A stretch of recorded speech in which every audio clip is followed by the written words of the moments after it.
इस बीच दोस्तों आज आपको मैं यूपी के मदरसों में हिंदी विषय की 3 सबूत दिखाना चाहता हूँ। विज्ञान भी पढ़ाया उसी जाए, 3 टॉपिक पर आपसे मैं बात करूंगा। अभी सिर्फ उर्दू और वो अरबी तीनों फारसी सबूत पढ़ाने की छूट थी। विभाग में समर्पित विश्वविद्यालय आप का देखेंगे प्रस्ताव दिया। आपको उच्च खुशी शिक्षा होगी। से संबंध होंगे यूपी के मदरसे। और इसी वीडियो में आपको तीनों सबूत दिखाए जाएंगे समय समय पर। बड़ी खबर है, यूपी के मदरसों में तीनों हिंदी सबूत विषय की होगी पढ़ाई। दिखा करके उसके बाद में आगे की वार्ता हम शुरू कर रहे हैं। तुषार तब बरसात तक के लिए और ज्यादा आप देखिए। तुषार, अभी तक यूपी के मदरसों में अब बताया जाए हिंदी विषय की पढ़ाई होगी, गणित सामाजिक विज्ञान भी पढ़ाए जाएंगे। क्या अपडेट इस खबर के बारे में और क्या सरकार तैयारी कर रही है? मुझे आशा है आप ठीक होंगे।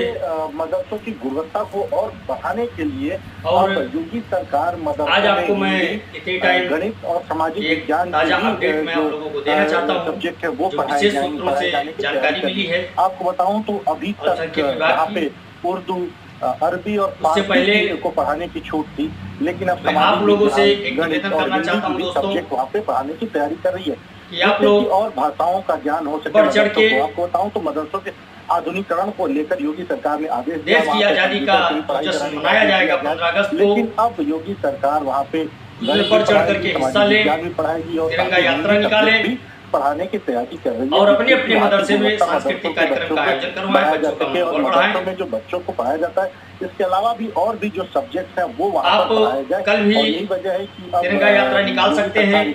हर घर तिरंगा कार्यक्रम और चलाया गया है। जो विभाग है अल्पसंख्यक विभाग, उसको आप जोड़ तोड़ से यहाँ पर समाज में गणित और हिंदी और सामाजिक विज्ञान सरकारी कर दी जाएगी। संस्थानों पर, चलिए बहुत बहुत शुक्रिया मदरसे पर, अपडेट के लिए। हर जगह पर तिरंगा फहरा करके और इस कार्यक्रम को सफल बनाएं और देशभक्ति की भावना प्रत्येक व्यक्तियों के अंदर जागृत करने का प्रयास करें और सही जानकारी दें।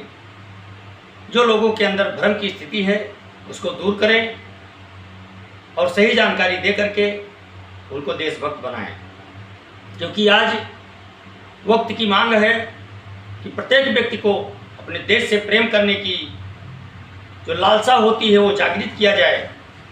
क्योंकि कुछ लोग केवल कमाने खाने भर के लिए देश का नाम लेते हैं और देश के लिए प्रेम दिखाई नहीं देता है। तो देश प्रेमी बनना बहुत ज़रूरी है दोस्तों, और जब तक किसी चीज़ से आपको प्रेम नहीं होगा तब तक आपका उसमें मन नहीं लगेगा। इसलिए आप लोगों से निवेदन है कि आप लोग 15 अगस्त के पर्व को धूमधाम से मनाएं। अब दोस्तों आते हैं अपने टॉपिक पर। आज जैसा कि सुबह के अपडेट में आपको मैंने बताया था कि आज माननीय राज्य मंत्री दानिश आजाद अंसारी साहब से हमारी फोन वार्ता हुई और उन्होंने हर संभव हम लोगों की समस्या को दूर करने का जो आश्वासन दिया और उस पर उन्होंने एक कदम और बढ़ाया है। इतनी टाइम की अपडेट है, मैं आपको ज़रूर बताऊंगा। उससे पहले एक सूचना और है दोस्तों कि जो दानिश आजाद अंसारी साहब ने अधिकारियों को निर्देश दिया था कार्य योजना बनाने की और इसको कैसे राज्य सरकार से चलाया जाए, इस पर विचार करने की, कितना बजट आता है, ये सब बातें जो अधिकारियों से उन्होंने की थी। गुप्त जानकारी दोस्तों विशेष सूत्रों से मिल रही है कि अधिकारियों के द्वारा केंद्र सरकार को एक प्रपोजल भेजा गया है। एक सप्ताह पहले एक प्रपोजल भेजा गया था, उसका जवाब अभी नहीं मिल पाया है और एक प्रपोजल और भेजा गया है कि ये स्कीम केंद्र सरकार चलाएगी या नहीं चलाएगी। कुछ तो दोस्तों हलचल है। मैं दावे के साथ कह सकता हूं कि इस समय अल्पसंख्यक विभाग में कुछ तो हलचल है, कुछ तो हम लोगों की बातें हो रही हैं, क्योंकि मेरा मन कर रहा है कि कुछ हम लोगों के लिए इस समय अच्छा हो रहा है। इसी क्रम में दानिश आजाद अंसारी साहब ने आज पुनः एक बार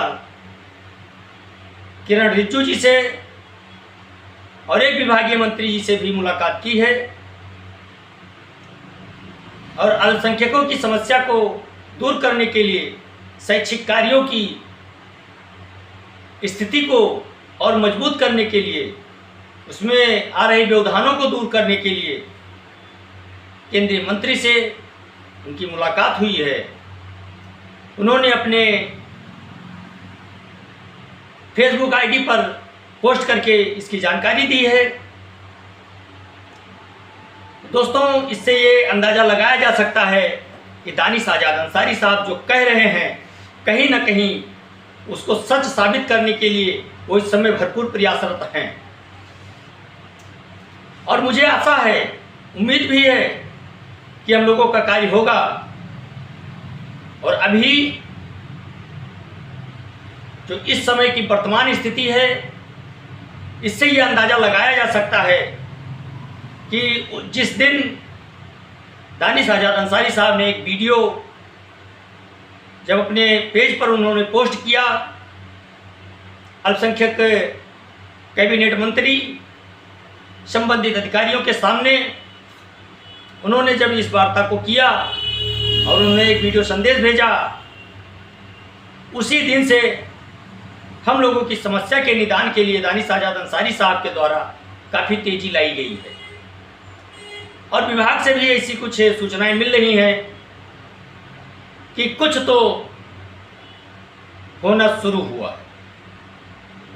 हालांकि सरकार चाहे तो 2 दिन में समस्या का समाधान कर सकती है, लेकिन सरकार कितना इंटरेस्टेड है कि आने वाले कुछ दिनों में इसका अंदाज़ा लग जाएगा, क्योंकि 7 सालों से हम लोगों को अनुभव है इस आश्वासन का कि आपका काम हो रहा है, आपका काम हो जाएगा, आपका काम है, आपका शुरू हो गया है।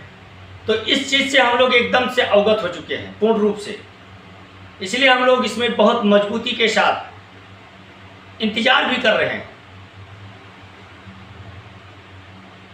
और दानिश आज़ाद अंसारी साहब आपके समस्या के लिए जी जान से दोस्तों मेहनत कर रहे हैं।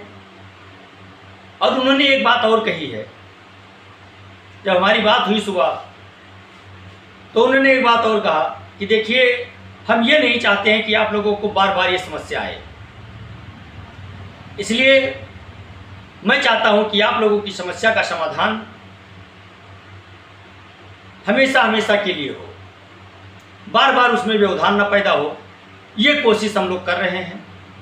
तो मैंने उनसे पूछा कि सर, कितने दिनों में हम लोगों की समस्या का समाधान हो जाएगा? उन्होंने कहा बहुत जल्द हो जाएगा, समझ लीजिए कि एकदम होने वाला है।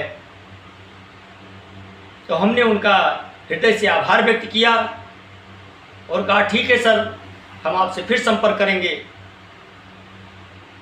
उन्होंने धन्यवाद भी दिया और फ़ोन रखते समय उन्होंने मेरा पूरा डिटेल भी पूछा, मेरा नाम और पता भी पूछा। उसके बाद उन्होंने धन्यवाद कहा। तो दोस्तों, इससे कहीं ना कहीं मुझे इसका अंदाज़ा लग रहा है कि जिस तरह से सूत्रों के हवाले से जानकारियां मिल रही हैं और मंत्री जी कह रहे हैं, उस हिसाब से हम लोगों का कुछ तो कार्य हो रहा है। ये दिल मानने को तैयार नहीं है कि कुछ नहीं हो रहा है,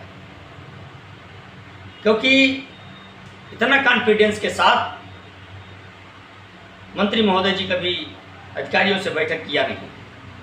उन्होंने सीधा सीधा कहा कि मुख्यमंत्री जी से हमारी बात हो गई है, अधिकारियों से वार्ता चल रही है, आप लोगों की समस्या का समाधान ये मेरी नैतिक जिम्मेदारी है। दोस्तों, इससे ज़्यादा और कोई क्या कह सकता है? और आप समझ सकते हैं कि उनका जितना दायरा है वो अपने दायरे से हट करके उन्होंने आपकी समस्या का समाधान कराने के लिए कोशिश किया है। और एक चीज़ और सूचना है दोस्तों, सरकार हिंदी, गणित, विज्ञान, सामाजिक विज्ञान को मदरसा में अनिवार्य करने जा रही है। और जब इस सब्जेक्ट को अनिवार्य कर दिया जाएगा, अभी तक उर्दू, अरबी, फारसी अनिवार्य था, लेकिन अब हिंदी, गणित विज्ञान, सामाजिक विज्ञान अनिवार्य किया जा रहा है। तो इससे आप अंदाज़ा लगा सकते हैं, जब इसको आप अनिवार्य कर देंगे तो इसको पढ़ाने के लिए आपको शिक्षकों की आवश्यकता पड़ेगी। और ये आधुनिक सब्जेक्ट है और आधुनिक सब्जेक्ट पढ़ाने के लिए आधुनिक शिक्षकों की आवश्यकता पड़ती है और पड़ेगी। इनके बिना ये शिक्षा संभव नहीं है। इसलिए आप अंदाज़ा लगा सकते हैं कि कहीं ना कहीं हमारा जो शक की सुई है वो घूम फिर करके इन आधुनिकरण शिक्षकों के ऊपर आ जाती है कि हो सकता है कि उसी क्रम में ये पहल की गई हो और इसी के अंतर्गत हम लोगों को रखा जाए, या फिर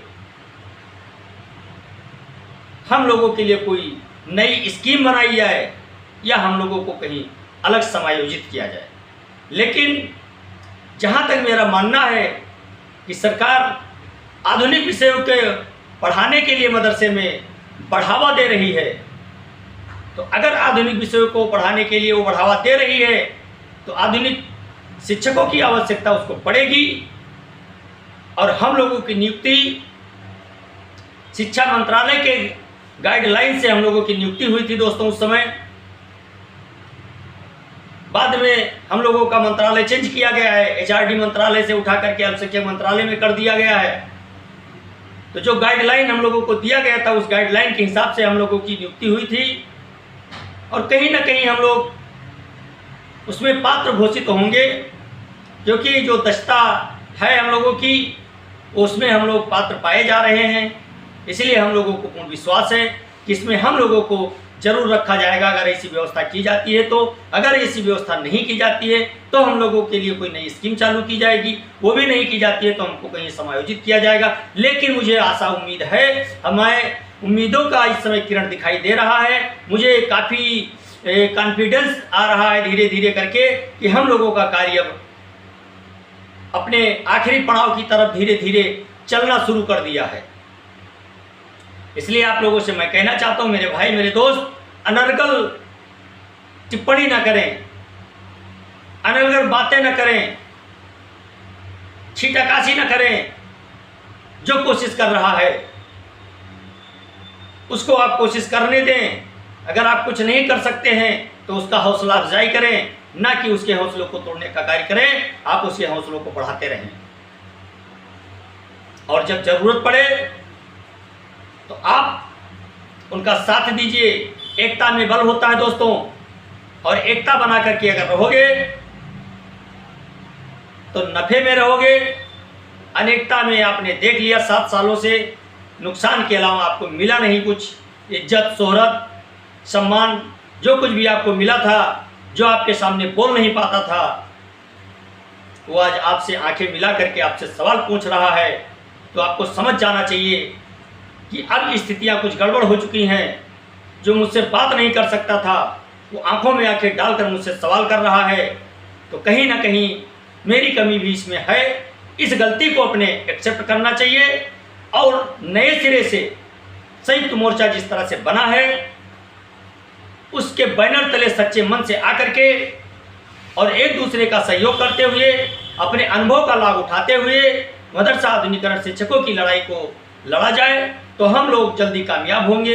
ये मैं आशा और उम्मीद रखता हूं और मुझे विश्वास भी है कि हमारी इस बातों से आप लोगों के अंदर कुछ संगठित होने की प्रेरणा जरूर मिलेगी। और जब आप लोग संगठित होंगे तो सभी सामान्य मदरसा आधुनिकरण शिक्षकों को इसका बेनिफिट मिलेगा, उसके साथ साथ आपको भी मिलेगा। और केवल जिंदाबाद मुर्दाबाद करने से कोई इंसान महान नहीं बनता है। उसके कर्म, उसके कर्तव्य महान होने चाहिए। और जब वो महान कर्म करेगा तो जाति से, धन से, बल से, शरीर से कितना भी छोटा हो, लेकिन उसको सबसे ऊंचे दर्जे की क्वालिटी मिलती है और उसको सम्मानजनक नज़रों से देखा जाता है। वो किसी भी जाति का हो, कितना भी दुबला पतला क्यों ना हो, कितना भी आर्थिक स्थिति से कमज़ोर क्यों ना हो, अगर वो महान कार्य करता है तो उसको उच्च गुणवान माना जाता है और उसकी प्रशंसा की जाती है। और वही व्यक्ति ऊंचा होता है जो कर्म ऊंचा करता है।